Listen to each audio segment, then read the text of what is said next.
नमस्कार साथियों, अस्सलाम वालेकुम। आप सभी लोगों का हमारे online YouTube channel UP Urdu GS academy पर बहुत बहुत स्वागत है।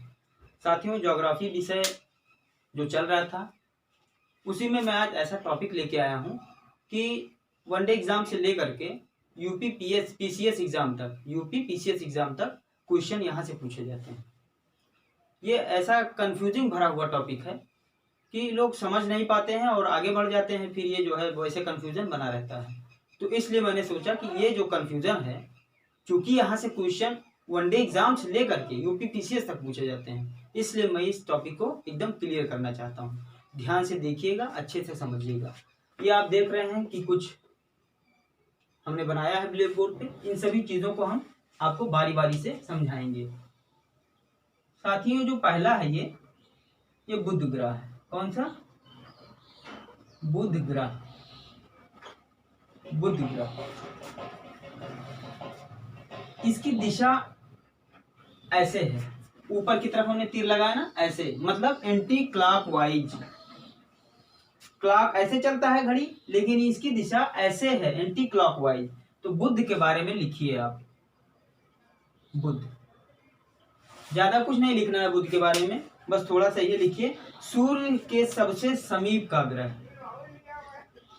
सूर्य के सबसे समीप का ग्रह है, समीप का ग्रह है।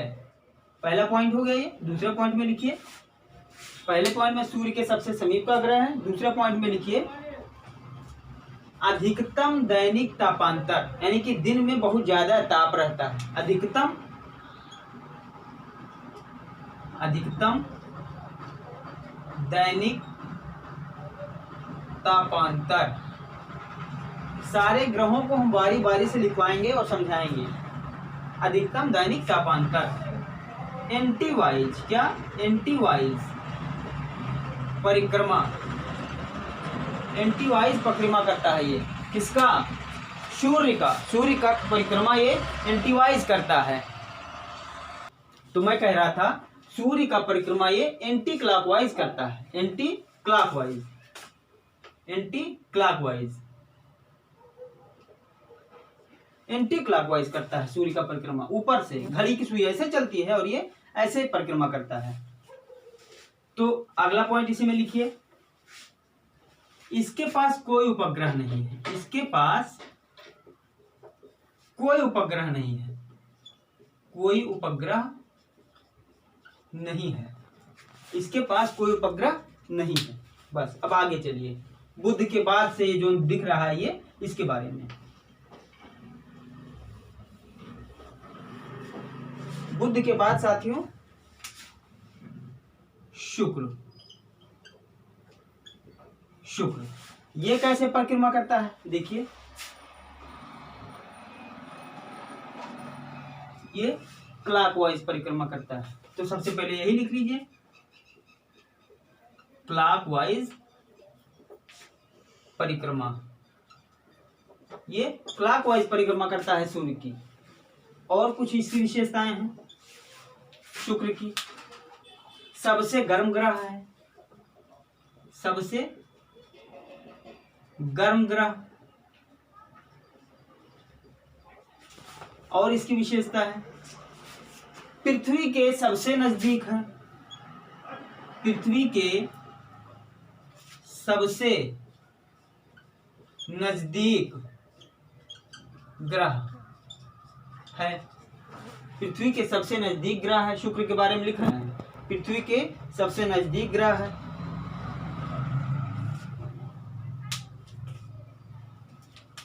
इसी ग्रह को पृथ्वी का जुड़वा ग्रह कहते हैं। क्या? जुड़वा ग्रह। किसका? पृथ्वी का। पृथ्वी का जुड़वा ग्रह इसको बोलते हैं, शुक्र को। पृथ्वी का जुड़वा ग्रह। इसके बाद में लिखिए भोर एवं सांझ का तारा। क्या बोलते हैं शुक्र को? भोर एवं सांझ का तारा। भोर एवं सांझ का तारा हो गई इसकी विशेषता। इसके पास कोई उपग्रह नहीं है, ये लिख लीजिए। कोई उपग्रह नहीं है, इसके पास कोई उपग्रह नहीं है, कोई उपग्रह नहीं है, नहीं है। ठीक है,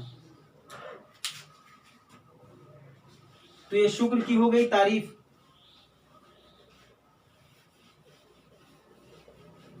शुक्र यानी कि बुध शुक्र हो गए। अब आपका पड़ता है प्यारा पृथ्वी। क्या? पृथ्वी। पृथ्वी किस दिशा में परिक्रमा करता है? Anti clockwise. पृथ्वी, पृथ्वी के बारे में लिखिए।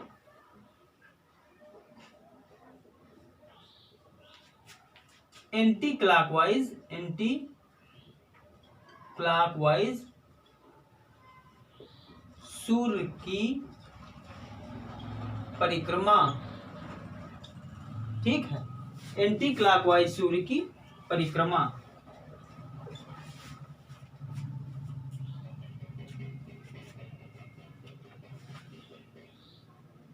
यह मतलब पृथ्वी बुध तथा शुक्र से बड़ी ग्रह है। बुध तथा शुक्र से बड़ी ग्रह है।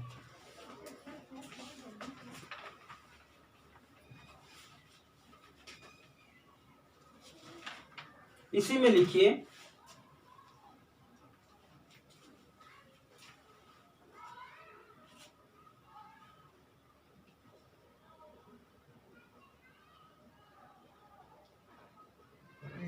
क्षुद्र ग्रह।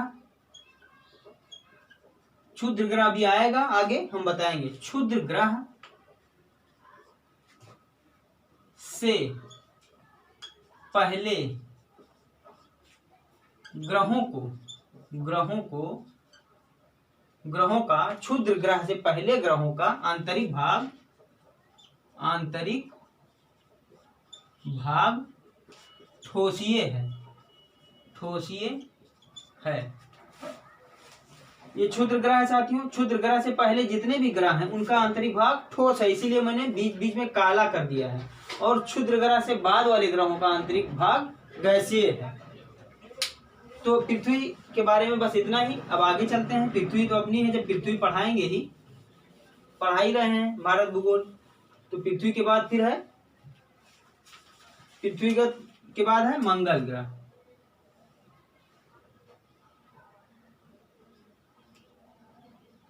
मंगल हेडिंग डालिए, मंगल के बारे में लिखिए। इसे लाल ग्रह कहते हैं। देखिए एक बार फिर से देख लीजिए, बुध ग्रह है, ये शुक्र ग्रह है, ये पृथ्वी है और ये मंगल है। तो मंगल के बारे में हम लिख रहे हैं, इसे लाल ग्रह कहते हैं। इसे लाल ग्रह कहते हैं। इसी में लिखिएगा शुक्र के बाद पृथ्वी से दूसरा सबसे नजदीक ग्रह। शुक्र के बाद पृथ्वी से दूसरा सबसे नजदीक ग्रह, नजदीक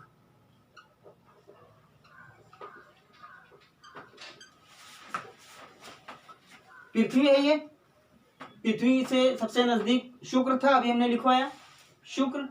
अब शुक्र के बाद सबसे नजदीक ग्रह कौन सा है पृथ्वी से? मंगल। तो वही लिखा हुआ है कि शुक्र के बाद पृथ्वी से दूसरा सबसे नजदीक ग्रह। अगले पॉइंट में लिखिएगा, पृथ्वी के समान अक्षीय झुकाव।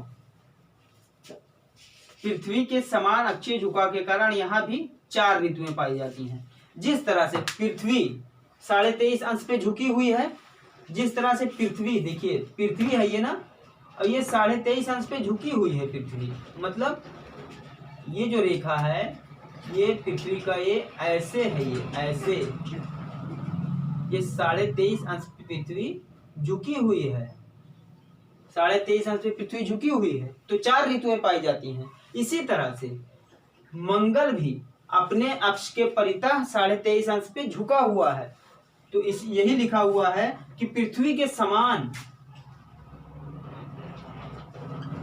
समान झुकाव के कारण यहाँ भी 4 ऋतुएं पाई जाती हैं। पृथ्वी की तरह ये भी अपने अक्ष के परितः 23.5 अंश झुका हुआ है, तो यहाँ भी जो है 4 ऋतुएं पाई जाती हैं।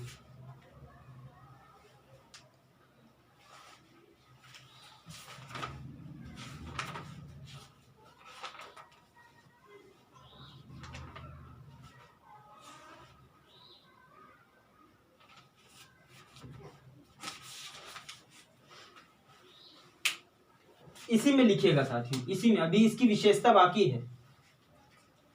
ये ऊपर वाला हम मिटा दे रहे हैं।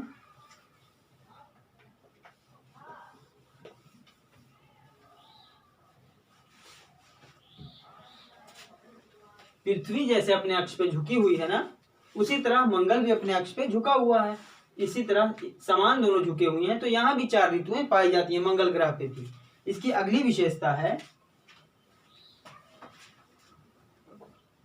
यहाँ पर मंगल ग्रह पर सौर तंत्र का सबसे ऊंचा पर्वत पाया जाता है। लिखिए, मंगल ग्रह पर सौर तंत्र का सबसे ऊंचा पर्वत पाया जाता है, जो ज्वालामुखीय है। मंगल ग्रह पर सौर तंत्र का सबसे ऊंचा ज्वालामुखीय पर्वत पाया जाता है, जिसका नाम ओलंपस मोन्स है। क्या? ओलंपस मोन्स एक ज्वालामुखी पर्वत है जो मंगल ग्रह पर पाया जाता है और सौर तंत्र का सबसे ऊंचा पर्वत है। इसकी ऊंची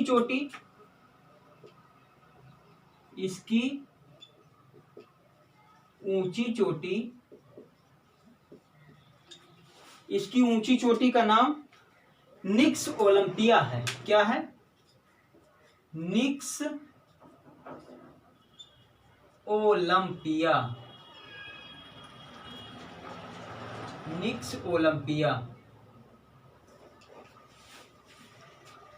तो सौर तंत्र का सबसे ऊंचा पर्वत मंगल ग्रह पर पाया जाता है, जिसका नाम ओलंपस मोन्स है। और ओलंपस मोन्स जो पर्वत है ज्वालामुखी, उसकी ऊंची चोटी का नाम निक्स ओलंपिया है। एक विशेषता इसकी और रह गई है कि इसके पास 2 उपग्रह हैं। 2 उपग्रह हैं, ठीक है। इसके पास 2 उपग्रह हैं, फोबोस और डीमोस। पहला फोबोस, दूसरा डीमोस। एग्जाम में पूछ सकता है, वन लाइनर में और बड़े एग्जामों में जैसे पीसीएस वगैरह में कथन कारण के रूप में पूछ सकता है। तो 2 उपग्रह है इसके पास, फोबोस और डीमोस। एक एक पॉइंट लिखते रहिएगा। अब आपका कौन सा हो गया? बुध ग्रह हो गया, शुक्र ग्रह हो गया, पृथ्वी हो गई, मंगल हो गया। अब आते हैं क्षुद्र ग्रह पर। हेडिंग डालिए, क्षुद्र ग्रह।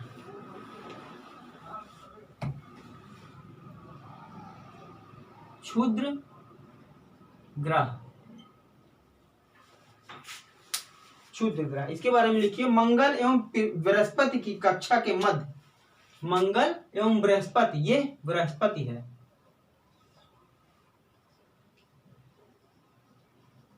बृहस्पति, मंगल एवं बृहस्पति की कक्षा के मध्य क्षुद्र ग्रह उपस्थित है। यह एक पिंडों का समूह है। यह एक पिंडों का समूह, बहुत सारे छोटे छोटे पिंड हैं यहाँ पे। तो एक पिंडों का ये समूह है, इसी को हम क्षुद्र ग्रह कहते हैं। और यह है कहाँ? मंगल और बृहस्पति ग्रह के मध्य।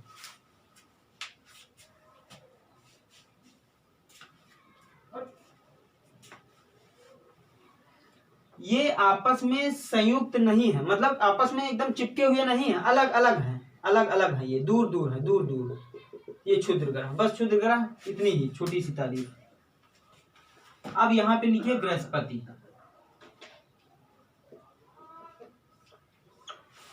बृहस्पति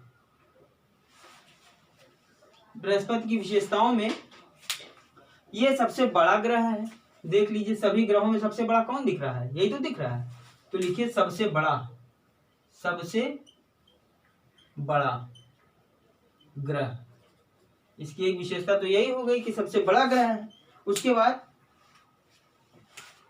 सभी ग्रहों में सबसे मंद गति से परिक्रमा करता है, मंद गति से, मंद गति से। सभी ग्रहों में सबसे मंद गति से परिक्रमा करता है। क्यों? क्योंकि ये सबसे बड़ा है। तीसरी बात,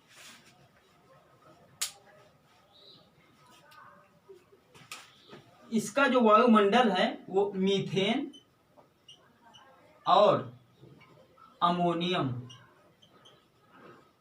गैसों से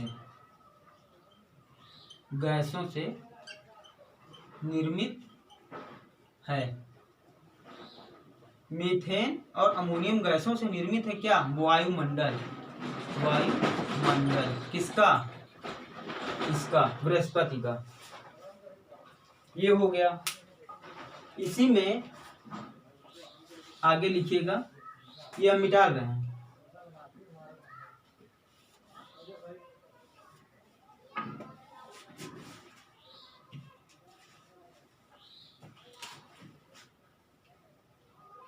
शनि के बाद सबसे अधिक, शनि के बाद सबसे अधिक उपग्रह किसके पास? बृहस्पति के पास। शनि के बाद सबसे अधिक उपग्रह इसके पास है। सबसे ज्यादा उपग्रह सभी ग्रहों में, सबसे ज्यादा उपग्रह किसके पास है? शनि के पास है। लेकिन शनि के तो पहले नंबर पे है, दूसरे नंबर पे ये बृहस्पति ऐसा ग्रह है जिसके पास सबसे ज्यादा उपग्रह है। अगला पॉइंट लिखिए इसी में,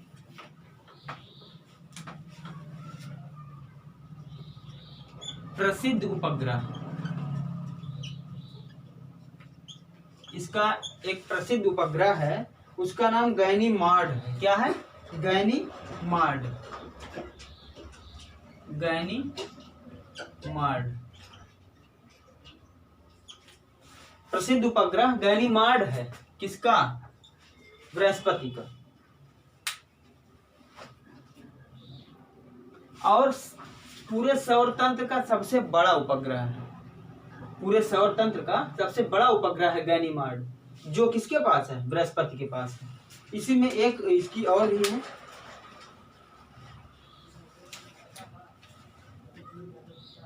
छोटी सी विशेषता कि बृहस्पति के उपग्रहों को, इतने ज्यादा उपग्रह है ना इसके पास, तो बृहस्पति के उपग्रहों को संयुक्त रूप से मिनी सोलर सिस्टम कहा जाता है।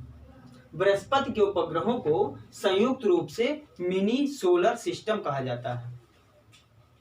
संयुक्त रूप से मिनी सोलर सिस्टम कहा जाता है। ठीक है। अब इसके बाद आता है आपका अगला, शनि ग्रह। क्या है? शनि ग्रह। शनि ग्रह की जो है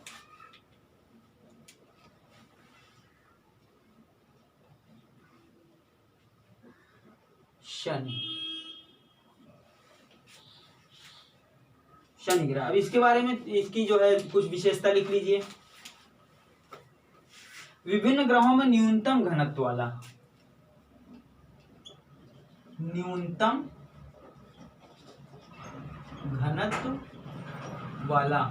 एक एक पॉइंट में क्वेश्चन है, पूछ सकता है न्यूनतम घनत्व वाला, सबसे न्यूनतम घनत्व वाला ग्रह कौन सा है? शनि। सबसे न्यूनतम घनत्व वाला ग्रह शनि है। इसका घनत्व जल से भी कम है।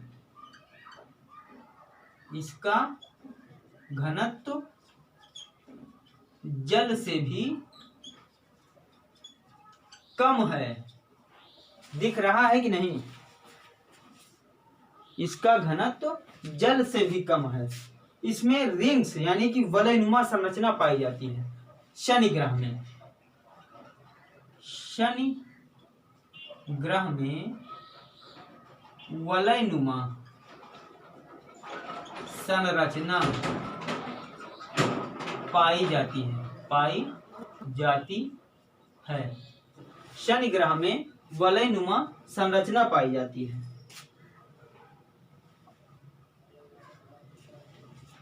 बस लास्ट में है कि वर्तमान में इसके पास सर्वाधिक उपग्रह हैं। इसकी विशेषता हो गई, वर्तमान में सर्वाधिक उपग्रह, सभी ग्रहों में सबसे ज्यादा उपग्रह शनि के पास है, उसके बाद बृहस्पति के पास है। तो अब इसको मिटाते हैं। अब बारी किसकी आती है? अरुण की। इसके बाद है अरुण ग्रह। अच्छा, इसके एक जो है जो शनि है, इसमें जो है हाँ, इसके बाद अरुण ग्रह। इसकी दिशा जो है क्लॉकवाइज है, बाकी सभी ग्रहों की दिशा एंटी क्लॉकवाइज है, शुक्र को छोड़ करके। शुक्र की दिशा और अरुण ग्रह की दिशा एक है, क्योंकि ये भी क्लॉकवाइज है और ये भी क्लॉकवाइज है। ये कौन सा ग्रह है? ये है अरुण। ये कौन सा ग्रह है? अरुण।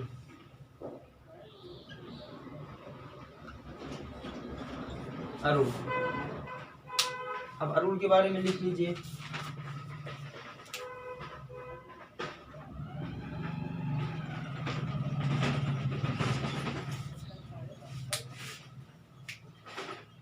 अक्ष पर अधिकतम झुकाव के कारण से हम इसे लेटा हुआ ग्रह कहते हैं।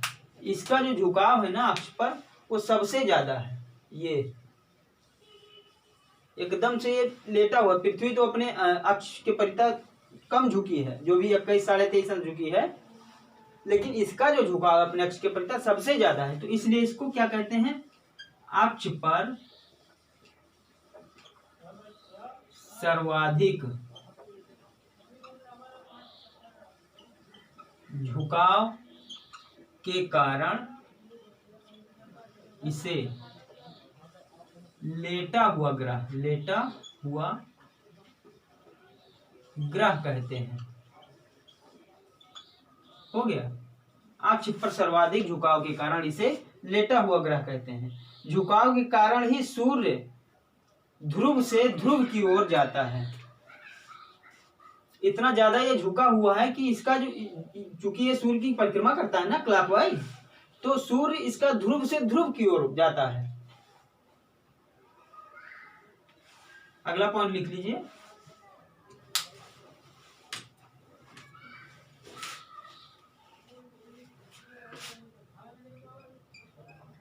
झुकाव के कारण सूर्य ध्रुव से ध्रुव की ओर जाता है। अगला पॉइंट, शुक्र के उपरांत अरुण दूसरा ग्रह है जो कि क्लॉकवाइज डायरेक्शन में परिक्रमा करता है। अब ये लिखवाने की जरूरत है नहीं। एक तो ये हो गया शुक्र और एक हो गया अरुण।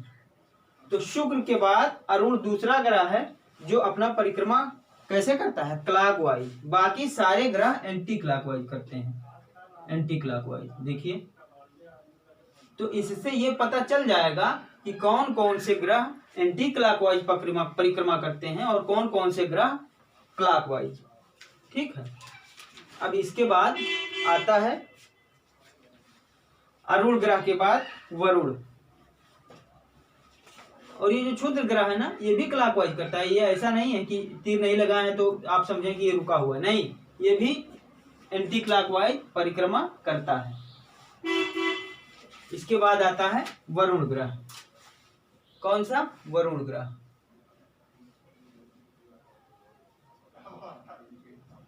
वरुण। तो वरुण के बारे में कुछ जानकारी दें।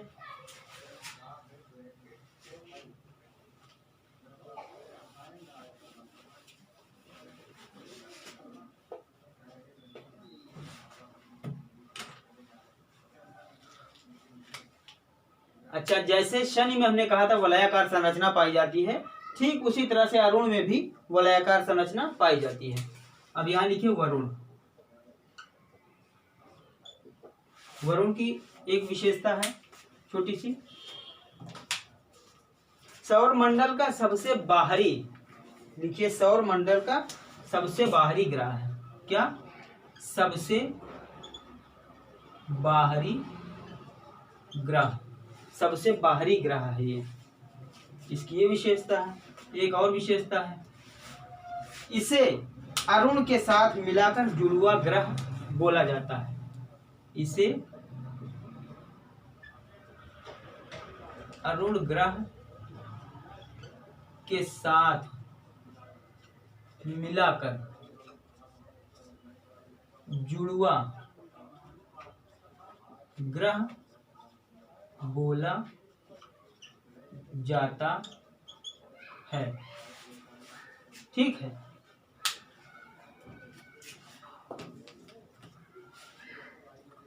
तो इसकी इतनी बस विशेषता है, एक ये हो गई और एक ये हो गई। तो इस तरह से आपने क्या सीखा? आपने ये सीखा कि सबसे पहले बुध, फिर शुक्र, फिर पृथ्वी, फिर मंगल, फिर क्षुद्र ग्रह, फिर बृहस्पति, फिर शनि, फिर अरुण, फिर वरुण। आप ऐसे याद कर सकते हैं इन चारों ग्रहों को। बुश प्रम, बुश प्रेम, बुश प्रेम, बु से बुध, शा से शुक्र, प्रा से पृथ्वी और मा से मंगल। मैंने ऐसे ही याद किया है, बुश प्रेम। उसके बाद वाला बृहस्पति, शनि, अरुण वरुण खुद ही याद हो जाता है अपने। बुश प्रेम। तो बुध, शुक्र, पृथ्वी, मंगल, क्षुद्र ग्रह, बृहस्पति ग्रह, शनि ग्रह, अरुण ग्रह और वरुण ग्रह। सबसे सूर्य के सबसे नजदीक ग्रह कौन सा है? बुध है। उसके बाद शुक्र है। शुक्र सबसे गर्म ग्रह है जो पृथ्वी से सबसे नजदीक है। बुध तो सूर्य से सबसे नजदीक है, लेकिन शुक्र पृथ्वी से सबसे नजदीक है, और पृथ्वी से दूसरा सबसे नजदीक ग्रह मंगल है। ठीक है। उसके बाद आता है क्षुद्र ग्रह, फिर बृहस्पति ग्रह, फिर शनि ग्रह, फिर अरुण ग्रह, फिर वरुण ग्रह। हमने सभी ग्रहों के बारे में, उसकी खासियत, उसकी विशेषता जो भी है वो लिखवा दी है। और ये तो सूर्य है। सभी ग्रह मिल करके सूर्य का चक्कर लगाते हैं, और सभी ग्रह एंटी वाइज, यानी कि क्लॉकवाइज ये हुआ और एंटी क्लॉकवाइज ये हुआ, तो सभी ग्रह एंटी क्लॉकवाइज लगाते हैं। दो ग्रहों को छोड़ करके। कौन कौन? एक शुक्र हो गया और एक अरुण हो गया। इन दोनों ग्रहों को छोड़ करके सभी ग्रह एंटी क्लॉकवाइज अपना चक्कर लगाते हैं, लेकिन ये दोनों ग्रह क्लॉकवाइज चक्कर लगाते हैं। ऐसे ऐसे, ठीक है, ऐसे क्लॉकवाइज। बाकी सभी ग्रह एंटी क्लॉकवाइज। तो बहुत बहुत धन्यवाद साथियों पूरा वीडियो देखने के लिए। मुझे उम्मीद है आप लोगों को समझ में जरूर आ गया होगा। ठीक है। हमने जो भी लिखवाया है सारे नोट्स लिखे रहिए।